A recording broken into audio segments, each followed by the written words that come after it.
Hello, everyone. Welcome to the show. I am Mike. And I'm Tiffany. And today, Tiffany, we're going to be going into space to listen to music. Ooh. Sort of.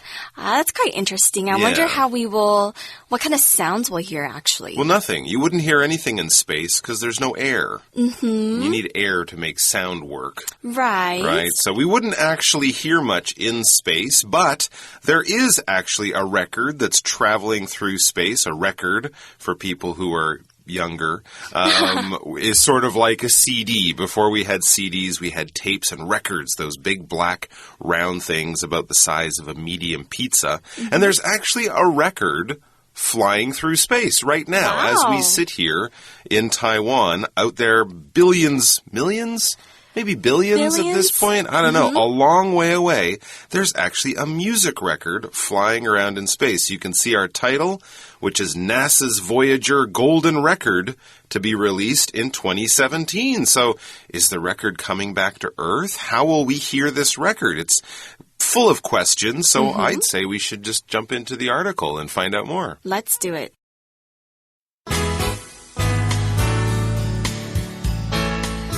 Reading.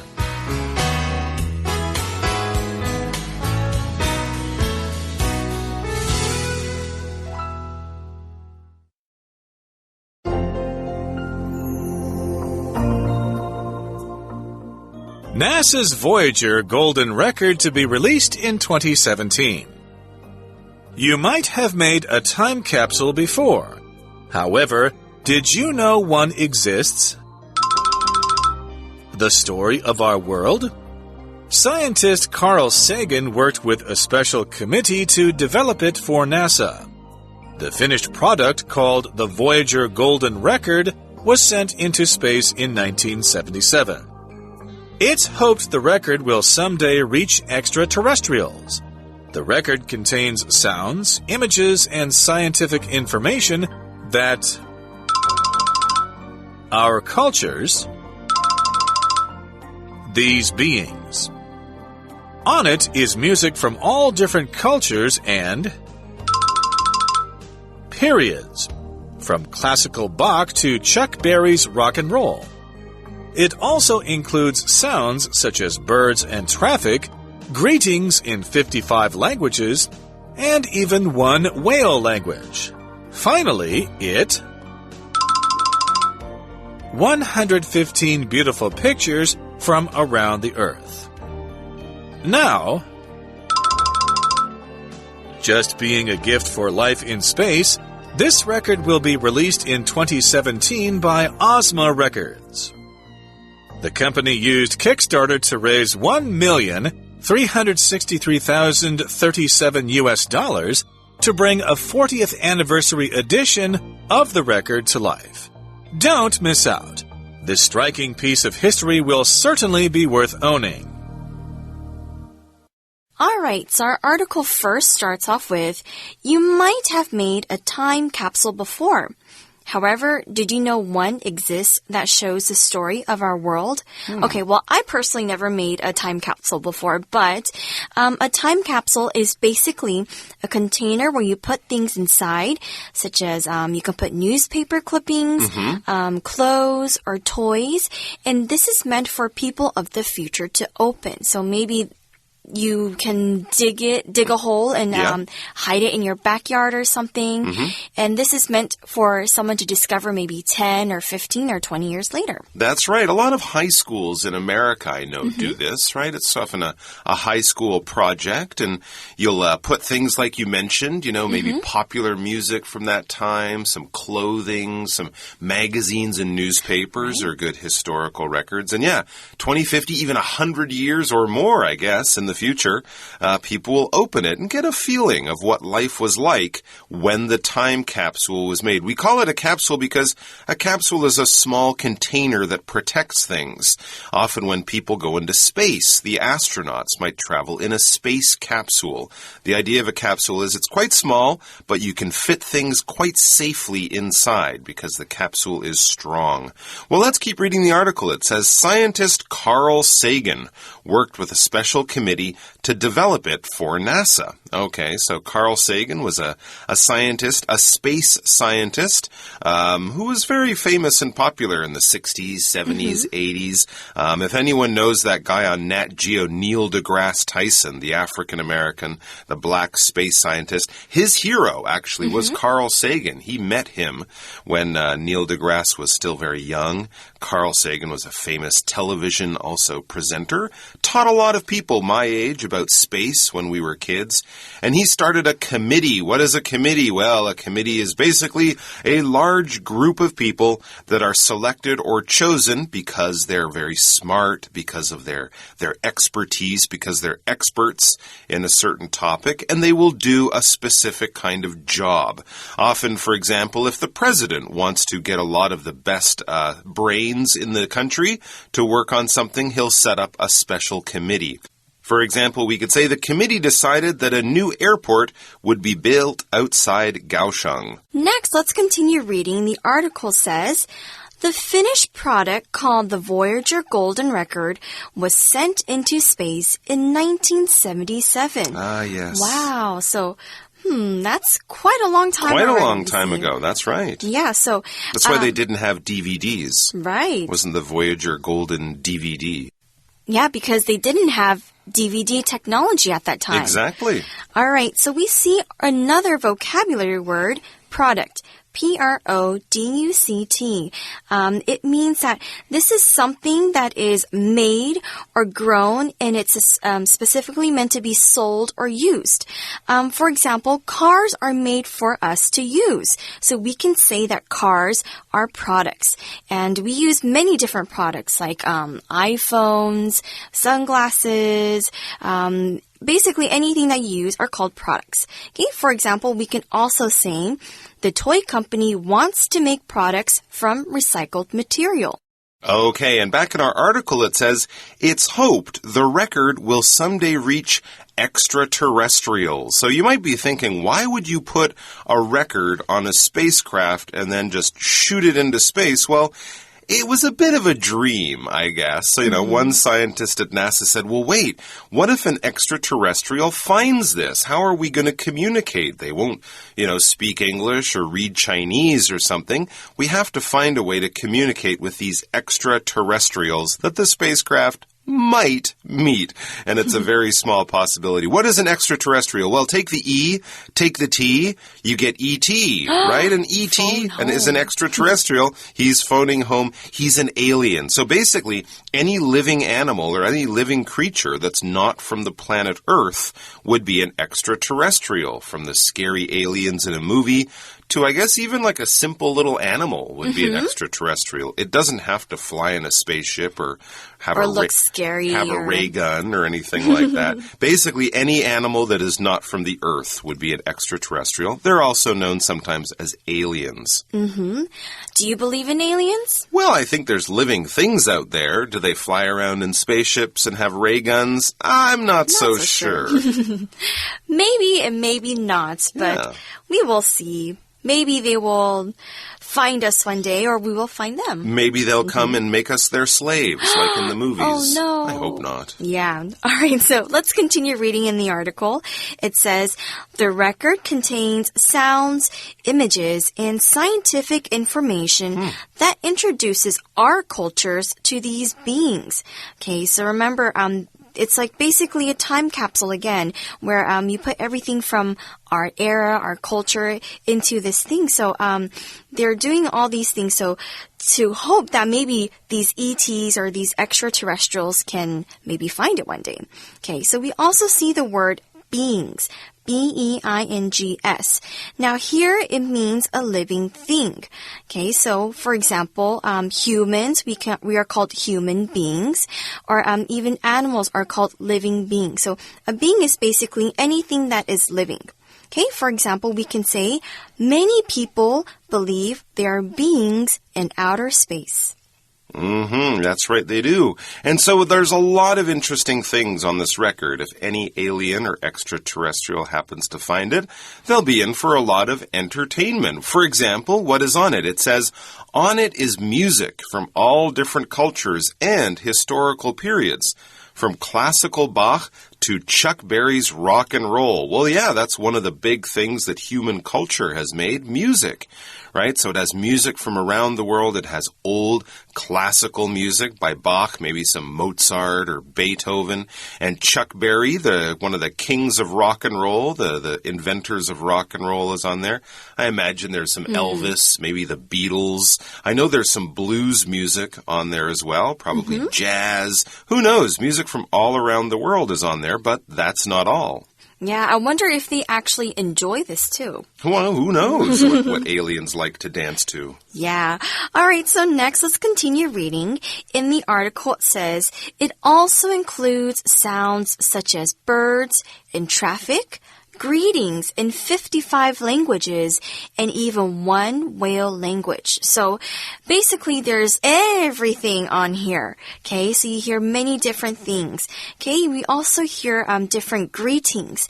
Now greetings are just ways for people to greet people or to say hello. And finally, it features 115 beautiful pictures from around the Earth. Well, of course, the Earth sounds beautiful with all of our noises and music, but also it looks beautiful. So somehow into the record, I should say, they've put these pictures. So sort of like downloading a picture from a DVD. Hopefully the aliens or the extraterrestrials will be able to see things from the Earth. I know on the side of the spacecraft, they also have like alphabets. They have simple math. They have a map of the solar system that shows where the Earth is. Sort of like a Google space, Google universe, so that if the aliens want to come and visit us and listen to some Chuck Berry, they'll know exactly where to go. And hopefully not make us their slaves. Yeah, hopefully. Yes, hopefully they're friendly aliens, That's like right. E.T. That's right. All right, so next in the article it says, now, rather than just being a gift for life in space, this record will be released in 2017 by Ozma Records. Cool. Yeah, super cool. Because now that means that we can actually buy these records as well. When something is released, it's spelled R-E-L-E-A-S-E. It's a verb and it means to allow information to be generally available. So it can also be like we see in the article, like a CD or movies. These music or movie information is released for all of us to enjoy. For example, this sentence is for people who enjoy manga. Ghost in the Shell is set to be released in March 2017. Oh, can I tell you a secret? Okay. As excited as I am to hear this record from space, I'm more excited to see Ghost in the Shell. Can we go together? It's the live one, right? Yeah, it looks super cool. I have 3 versions of the cartoon on DVD, so I can't, and the books too. Ooh. So I can't wait to see that. But the space record will be cool too. Anyways, let's talk about Ozma Records. This is the company that's releasing or making this record available to us, the public. It says the company used Kickstarter, that sort of web funding service, to raise $1,363,037. That's $1,363,037. That's a lot of money. That's a lot. We might also say 1.3 million. That would be another way of saying about that number. And so they raised basically a lot of money to bring a 40th anniversary edition of the record to life. You'll remember that this was launched into space in 1977, and now it's 2017. Yes, that is 40 years later.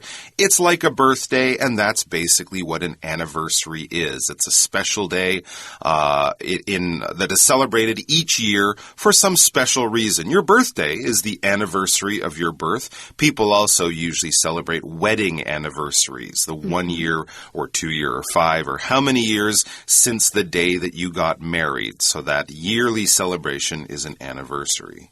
That's right. Okay, so lastly, the article says, don't miss out. I won't miss out on both. No. The record and Ghost in the Shell. Me too. This striking piece of history will certainly be worth owning. I totally agree. When something is worth something or worth owning, worth means that it is very valuable. But being valuable doesn't mean it has to be very expensive, but it just has to be something that can also remind you of special memories. memory. So this is something that is definitely very valuable because it's a history of our culture going way, way, way, way back. Absolutely. For example, we can say it took James 3 days to reach the peak of the mountain, but it was worth every minute. Okay, good for you, James. That must have been a lot of hard work. And we're finished with most of our hard work for today, but we do have our chat question, so come back in a second and join us for that. For You Chat. And now it's time for our world-famous chat question. What are we going to be talking about today, Tiffany? Well, we talked about the time capsule earlier in our article. Sure. Yeah. So, our question is, what would you put in a time capsule and why? Good question. Well, I think something we mentioned earlier, a magazine or a newspaper from that time would be good, just to give people a sense of, the history and what was going on at that time. Plus, I mean, things in newspapers that you might not notice, like commercials, ads, pictures of, just normal people's clothes. That's interesting, I think, for people 50 years in the future. So that would be good. I was thinking that one of the difficult things about a time capsule now is that so much of our life is sort of lived in technology, right? You can't really put an iPhone in a time capsule because 50 or 100 years from now, it probably wouldn't work. Right. The battery wouldn't work. But that would be too bad because a lot of what we do is on Facebook or Instagram or, things like that. So that would be a little bit of a difficulty. And I guess some popular CDs and popular music from the time would be good. Maybe some snacks. Ooh. Some of those. They might go bad. Yeah, but some of those snacks last a very long time. Whoa. I just read a story about a lady who found a chocolate bar that was 25 years old in her jacket. And she ate it anyways. So who knows? Did anything happen to her? Maybe some potato chips that are 50 years old would still be good. That's yummy. A little scary. Can you think of anything else you would throw into a time capsule? I think I would like to put pieces of clothing or jewelry inside. I think that'd be really cool. That would be a good idea for sure. What about you guys? What would you put in a time capsule? Something that you would stick into the ground, underground, and leave there for 20, 50, 100 years. So I guess a fresh meal from McDonald's wouldn't be good. Nah, that would be really disgusting. That wouldn't be good. But you probably can think of some great ideas. So have a chat about that, and we'll see you back here sometime in the very near future. Until then, bye-bye. Bye.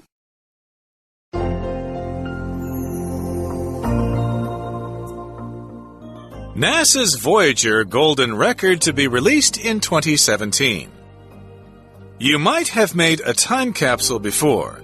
However, did you know one exists that shows the story of our world? Scientist Carl Sagan worked with a special committee to develop it for NASA. The finished product, called the Voyager Golden Record, was sent into space in 1977. It's hoped the record will someday reach extraterrestrials. The record contains sounds, images, and scientific information that introduces our cultures to these beings. On it is music from all different cultures and historical periods, from classical Bach to Chuck Berry's rock and roll. It also includes sounds such as birds and traffic, greetings in 55 languages, and even one whale language. Finally, it features 115 beautiful pictures from around the Earth. Now, rather than just being a gift for life in space, this record will be released in 2017 by Ozma Records. The company used Kickstarter to raise $1,363,037 to bring a 40th anniversary edition of the record to life. Don't miss out. This striking piece of history will certainly be worth owning.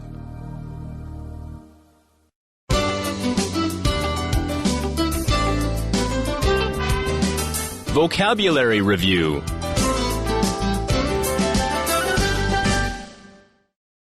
Committee. A committee approved the budget for the town's new park. Product. This company is going to have to improve its products if they want to increase sales. being. Sam believes that there are beings on other planets besides Earth. Release. Aaron's favorite author is releasing a new book at the end of this month. Worth. If you love action movies, the new superhero film is worth checking out.